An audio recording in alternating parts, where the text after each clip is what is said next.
Hello guys, कैसे हो आप लोग। दोस्तों आज बात करते हैं कि आप एक अकाउंटिंग कोर्स करते हैं तो आपके बहुत सारे एक्साइटमेंट होता है कि हम जो कंपनी में जॉब करेंगे तो मेरा प्रोफाइल कैसा होगा, वहाँ का कल्चर कैसा होगा और वहाँ जो हम काम करेंगे उतना मेरे पास नॉलेज है कि नहीं। तो इस बारे में सारा कुछ बताने वाले हैं। एक कंपनी में एक एज ए फ्रेशर सिलेक्शन होता है जूनियर अकाउंटेंट के, और उसके बाद आपके पास जैसे जैसे नॉलेज होता है तो आप सीनियर अकाउंटेंट बन जाते हैं।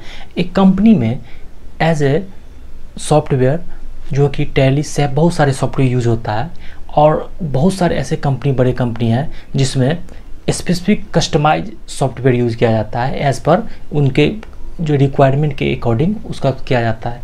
तो उसमें आपको एक्सपीरियंस लेना वहाँ ज़रूरी हो जाता है। आप पीछे जो एक्सपीरियंस लिए हैं वो थोड़ा कम काम आता है वहाँ, ठीक है। तो उसके बारे में आप बताने वाले हैं।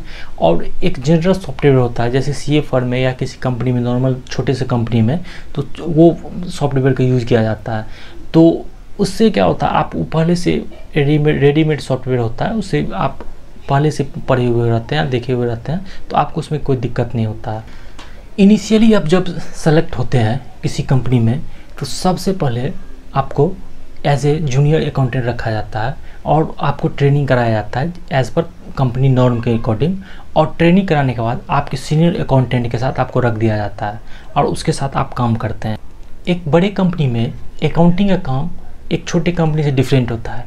एक बड़े कंपनी में बहुत सारे अकाउंटेंट होते हैं और उसका रिलेवेंट फील्ड में आपको काम दिया जाता है। जैसे कि एक सेल दिया जाएगा, या किसी को परचेज का दिया जाएगा, किसी को पेमेंट के लिए, एंट्री के लिए दिया जाएगा।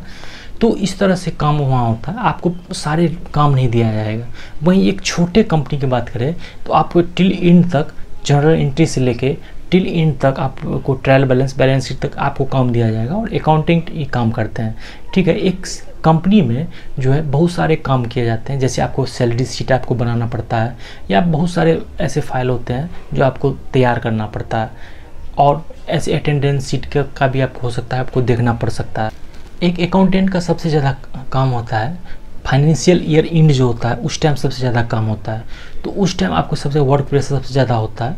और सेकेंड होता है जब ऑडिट कराया जाता है किसी कंपनी का, तो उस टाइम जो है आपका बहुत सारा रिलेवेंट फील्ड होता है, जो आपको सारे डॉक्यूमेंट जो है जो वेरीफाई करवाना पड़ता है सीए से, ठीक है। वो ऑडिट पे आते हैं और सारा कुछ आपको इन्फॉर्मेशन देना है, आपको डिस्क्लोज करना होता है कि रिलेटेड पार्टी का ट्रांजैक्शन कितना है, या लोन जो आप डायरेक्टर लोन लिया है तो वो अप्रूवल लोन है कि नहीं है। तो ये सब सारे काम होते हैं जो आपको बताना पड़ता है, ठीक है। और उसका वाउचिंग दिखाना पड़ता है, आपको डॉक्यूमेंट रखना पड़ता है जो मैंने जो एंट्री किया वो सही एंट्री किया है कि नहीं, ठीक है। तो ये जैसे जो है कंप्लायंस का फील्ड होता है, लेकिन आपको भी इतना रिस्पॉन्सिबिलिटी निभाना पड़ता है किसी कंपनी में जो आप इसे आगे काम कर सके। बहुत सारे कंपनी में ऐसे भी होते हैं कि इंटरनल ऑडिट भी होते हैं, ठीक है। तो इंटरनल ऑडिट में सीए ही ऑडिट करता है, लेकिन आप जो है सारा अकाउंटिंग आप करते हैं, अकाउंटेंट करता है और सीए उसका ऑडिट करता है। ये काम जो है आप सीए के साथ करते हैं, ठीक है।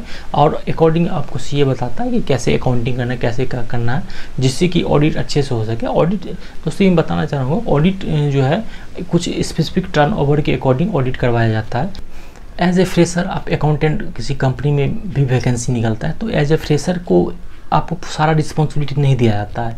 एज ए फ्रेशर आपको रिस्पॉन्सिबिलिटी इतना दिया जाएगा, आप सीनियर के साथ काम करते हैं, छोटे छोटे काम करते हुए आप जूनियर से सीनियर बनते हैं।